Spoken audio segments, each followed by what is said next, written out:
ই-রিটার্ন সেবা নতুন করে চালু হয়েছে এই সম্পর্কে এনবিআর এর চেয়ারম্যান ব্রিফ করেছে। এই বিষয়ে বিস্তারিত জানতে সরাসরি যুক্ত হচ্ছে আমাদের সহকর্মী মাহাদি সেকান্দারের সাথে। মাহাদি সেকান্দার, কি ব্রিফ করেছেন চেয়ারম্যান, বিস্তারিত জানাবেন। ধন্যবাদ।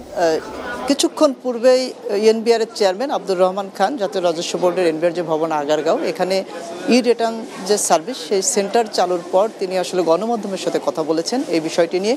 ইউরোপীয় ইউনিয়নের যে সহযোগিতায় এই ই রিটার্ন সার্ভিস যে সেবা সেটি চালু হয়েছে এবং আব্দুর রহমান খান যেমনটি বলছিলেন, এখানে সাধারণত যে আয়কর ফাঁকির বিষয়টি থাকে সেই আয়কর ফাঁকির বিষয়ে তিনি কড়া হুঁশিয়ারি দিয়েছেন যে কেউ আয়কর ফাঁকি দিয়ে আসলে পার পাবে না, তাদের বিরুদ্ধে ব্যবস্থা নেওয়া হবে। আর ই রিটার্ন সার্ভিস সম্পর্কে তিনি যেমনটি বলছিলেন যে মাত্র 5 লাখের পূর্বে ই রিটার্ন যে সেবা সেই সেবা গ্রহণ করে, কিন্তু আয়কর যে দাখিলের বিষয়টি রয়েছে সেখানে 44 লাখ কিন্তু আয়কর দাখিল করে থাকেন। সংখ্যাটি অনেক বেশি, কিন্তু সেই সংখ্যার মধ্যে কেন 5 লাখ মাত্র ই রিটার্ন সেবার আওতায় আসবে সেই সম্পর্কে তিনি বলছিলেন যে এই যে সেবা কার্যক্রম বৃহৎ পরিসরে তারা চালু করলেন, এর মাধ্যমে সংখ্যাটি বাড়বে। মানুষের যে সেবা ক্ষেত্রে যে ঝামেলা পোহাতে হয় অ্যানালগ পদ্ধতিতে, সেই জায়গা থেকেও পরিত্রাণ মিলবে।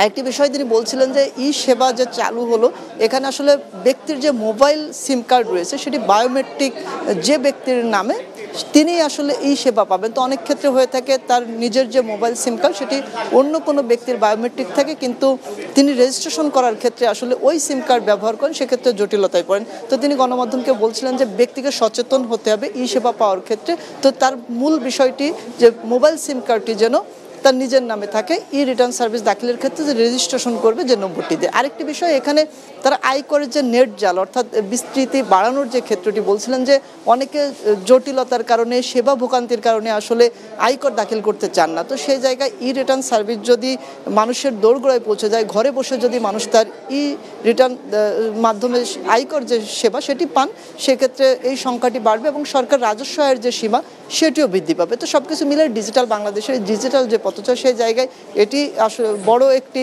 প্ল্যাটফর্ম হবে এবং এনবিআর জাতীয় রাজস্ব বোর্ডের যে আয় সীমা কর যে সংগ্রহের যে বিষয়টি আছে সেটিও সমৃদ্ধ হবে বলেই তিনি প্রত্যাশা করেছেন।